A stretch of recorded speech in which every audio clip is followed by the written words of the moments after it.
Paul Stradner est un chef gastronomique qui a grandi dans une grande famille à côté de Graz, au sud de l'Autriche.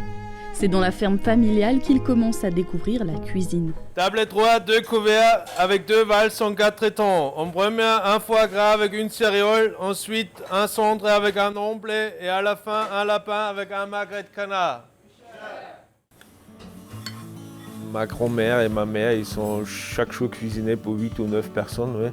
Et quand j'étais petit, moi je sais pas, avec 10 ou 15 ou 11 ans, j'ai commencé à cuisiner avec les 2 femmes chez nous à la maison un peu avec. Au début, je pensais oui, ça m'intéressait, je ne sais pas pourquoi. Après quelques temps, j'ai trouvé que c'est un bon hobby, faire la cuisine à la maison. Après cette révélation, il rêve de travailler dans de grands restaurants français. La cuisine française, c'est la plus grande cuisine du monde, à mon avis. Oui. Moi, j'ai eu l'impression, si je veux être une fois un très bon cuisinier, je dois travailler une fois en France pour comprendre qu'est-ce que c'est la grande cuisine, qu'est-ce que c'est un grand restaurant. Et finalement, quand je suis venu, j'ai eu complètement la confirmation parce que ici, la gastronomie, c'est différent qu'en Allemagne et qu'en Autriche. C'est dans la culture des gens. Il fait ses débuts en forêt noire au restaurant de l'hôtel Traube Tonbach de 2002 à 2009. À l'issue des 7 ans, il rejoint les cuisines de l'Arnsbourg de Berenthal sous la direction du chef Jean-Georges Klein. Alors ma expérience à l'Arnsbourg, c'était ma toute première expérience en France, dans un restaurant 3 étoiles en France. Oui. Et là, j'ai vraiment des très très bons souvenirs de cette époque là-bas. J'ai travaillé en total un peu plus que 3 ans là-bas avec M. Klein ensemble et finalement j'ai eu le poste de sous-chef derrière M. Klein. Je sais pas, quand j'ai commencé à travailler chez lui à l'Arnsbourg, je me sentais à partir des premiers jours très très bon. J'étais tout de suite intégré dans l'équipe. Je voulais rester un peu plus long encore, mais après j'ai eu une proposition d'un autre hôtel pour mon premier poste au niveau chef de cuisine. Là je me dis ok, cette proposition ça ne va pas venir une deuxième fois, je veux le prendre. En 2012, il part donc travailler au Brennes à Baden-Baden.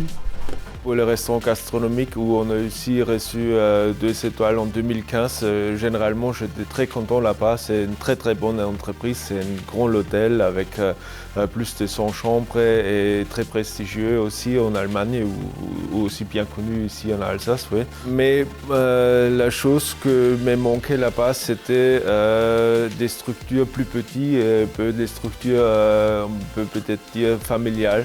Parce que là-bas, c'était vraiment une très grande entreprise et nous, le restaurant gastronomique, c'était un parti de concept total. Et la chose que j'ai retrouvée ici à la Villa, c'était aussi la chose que j'ai adoré à l'Arnsbourg. C'était une petite entreprise avec à peu près 35-40 employés. Et pour ça, je n'ai pas très long réfléchi et je dis ok, ça c'est la chose que je veux. Et pour ça, je suis relativement vite revenu ici en Alsace. En 2017, il est de retour en Alsace et retrouve Jean-Georges Klein à la villa René Lalique à Wingen-sur-Moder. En 2020, Jean-Georges Klein souhaite prendre sa retraite. Il laisse donc petit à petit les rênes à Paul Stradner. Alors, moi, je vais essayer toujours de travailler en équipe. Ça veut dire que je suis quelqu'un qui doit travailler avec une bonne dynamique dans l'équipe, mais avec beaucoup de respect devant chacun. Ça veut dire que je ne suis pas quelqu'un qui aime crier ou quelque chose. Moi, j'aime bien que tout le monde soit bien concentré aux cuisines. Chacun, ils savent qu'est-ce qu'il doit faire. Et comme ça, avec beaucoup de concentration et les focus sur le travail, on peut bien avancer. Mais une ambiance calme, c'est l'ambiance que j'adore. Qu'est-ce que vous attendez de la vie aujourd'hui ? Grande question. Alors moi je m'attends moi j'adore mon travail, mais bien sûr je suis marié, j'ai 2 enfants et moi je m'attends de mon vie de quand même arriver chaque fois à garder une bonne balance entre la vie privée et la vie professionnelle parce qu'à mon avis pour rester très long stable il faut avoir les deux. Et voilà, comme ça la plat est finie pour déguster.